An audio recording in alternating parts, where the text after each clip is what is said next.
Are you making sure we got this done? Are you?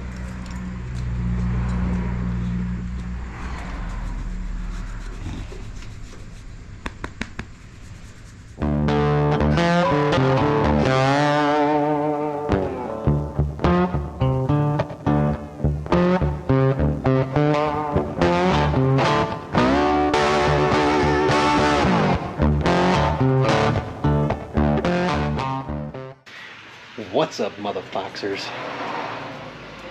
Turbo hell. So there was a solution to my little thing here. Remember I was telling you I couldn't figure out what these thread pitch was? They most obviously are different, because what I did was I just took the whole turbo to the turbo guy who ordered them for me.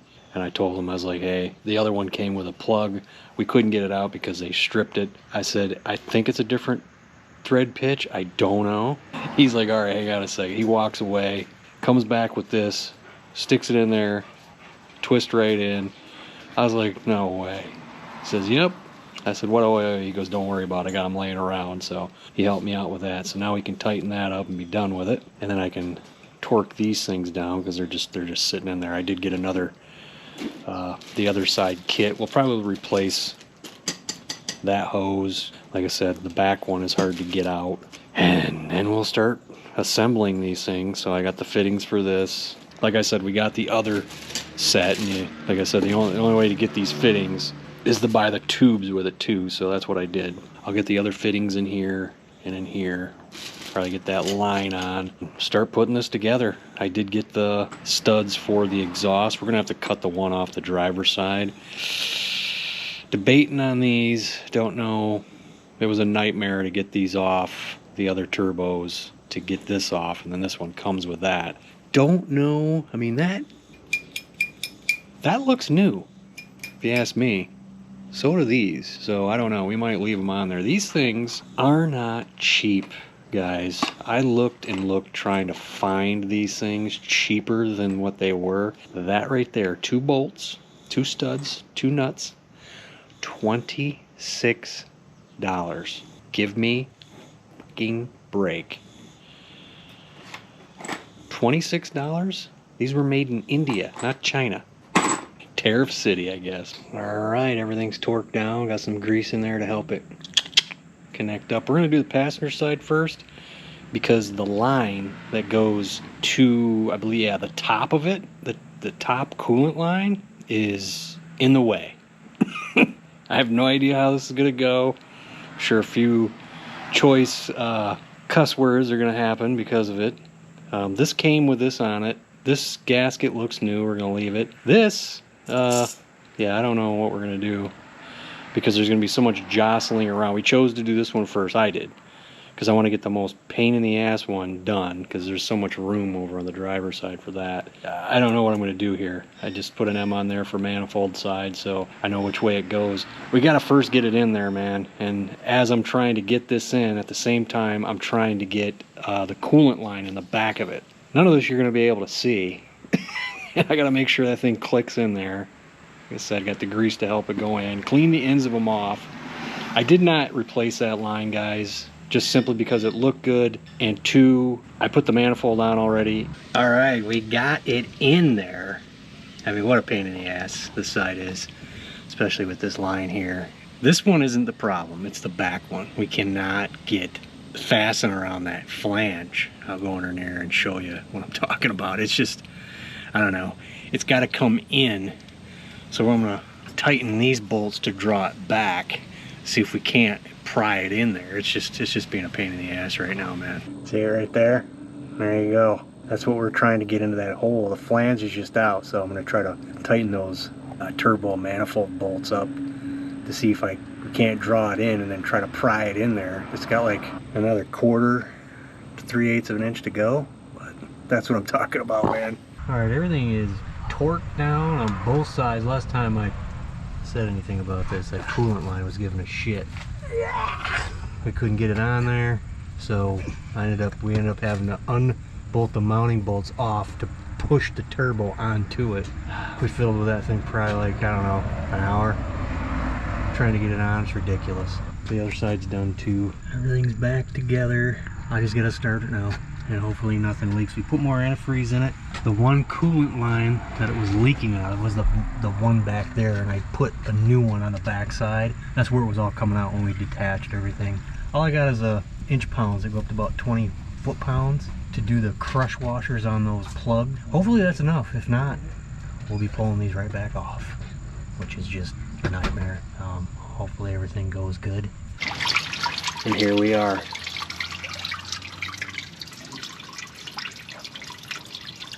So, the hose is just fine. It's the fitting. So the O-ring that's in that fitting, when we filled it back up, was leaking. So it means the O-ring is gone. So we got to take the fitting out of the back of the engine. This is a nightmare trying to get the clip out of the fitting back there because you can't see anything. Got it out. Now we got to somehow get this in and the other one out. We'll get the other one out and this one in, yeah. So with new O-rings on it, I mean, we don't know how we're going to do that. Over here, everything's fine. I mean, we had drippage, but that's because of this thing here.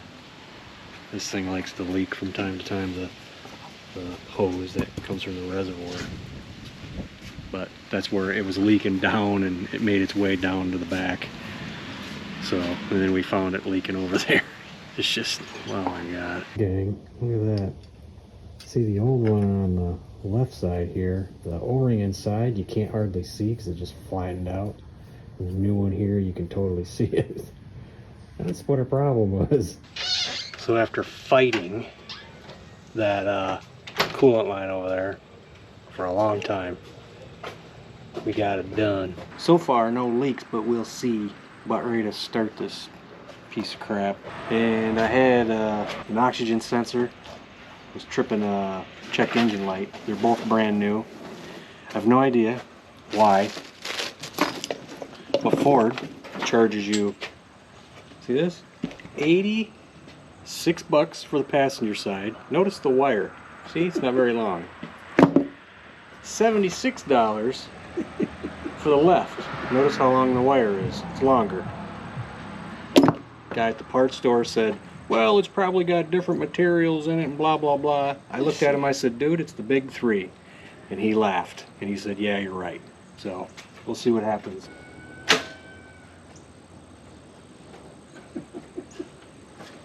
Take that down, didn't you? No. So either the battery isn't tight or 10? it's deader than shit. 9 or 10. Probably an 8. Sitting here for 3 weeks. It's the ground wire, and this is a Ford, so that may be why I didn't.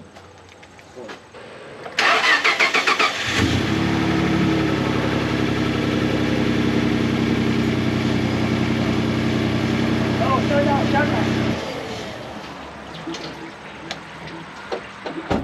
Oil leak, isn't it?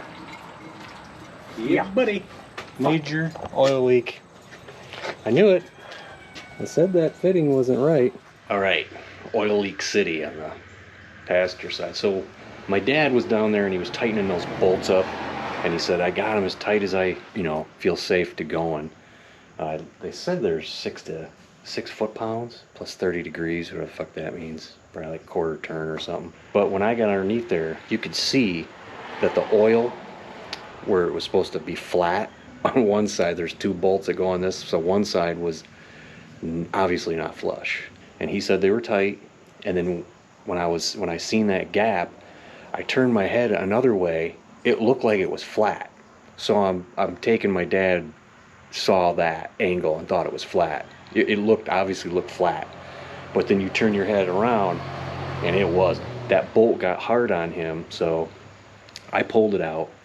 Now the gasket is metal and it's got these little gnarls on it, right? It must have caught a part of that bolt as it was going up and just mangled the crap out of the threads, and then the threads on the bolt were cross-threaded. So I took everything out of there. I took the bolt on the other side, put it in the side where the bad bolt was, and it screwed right up in there and put that oil flange right up on there. I was like, sweet, threads in there are good. So pulled that out. We took a die to the other bolt. I bolted everything back up in there, man, with the gasket. Everything should be torqued.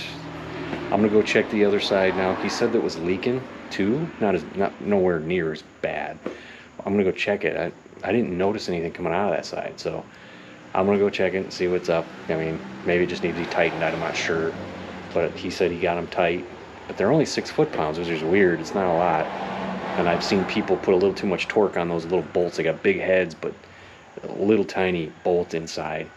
And it's the same T45 as the the bolts on the mount to the manifold, which is weird. It's the same size, but a smaller bolt. You know what I mean? All right, there she is running, y'all.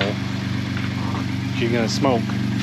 Just our freaking greasy hands are all over those turbos and manifolds, but it doesn't. It's running smoothly. Doesn't appear. I mean, when it started, it was funny. You just hear the thing whistle, and it calmed right down. There's some oil on the ground there, but I think there's just so much oil came out of that. I think it's just a couple of drips from it. The other side looks all right too. Started it up. It was a little rough, but then the computer, I think, leveled her out. So.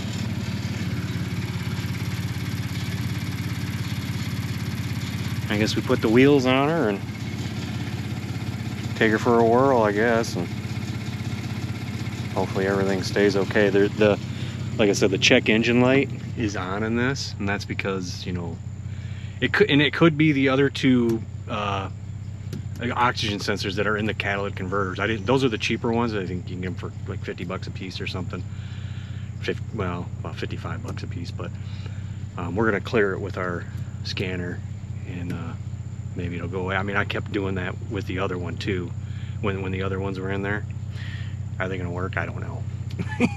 We'll find out here, but she's running really good. Everything seems to be okay. And I guess it's okay. Because all the oil that pumped out of this, I had to waste a couple of cheapies here to put in. So those are wasted because we're just going to change the oil. Yeah, I got the Meyer high mileage. They didn't have the stupid Quaker State. It's probably the same shit. All right, y'all. Everything is going good. I got her up to 7.5 pounds of boost. I want to go crazy. I mean, it'll do double that. But yeah, I'm just taking her slow here. Just kind of doing normal driving. But like I said, was going up a hill and I was doing about 7.5 pounds of boost. It'll do about 14. And well, it wasn't doing 14 before we did all this work. It did early on when I was not as old. Hear the whistles.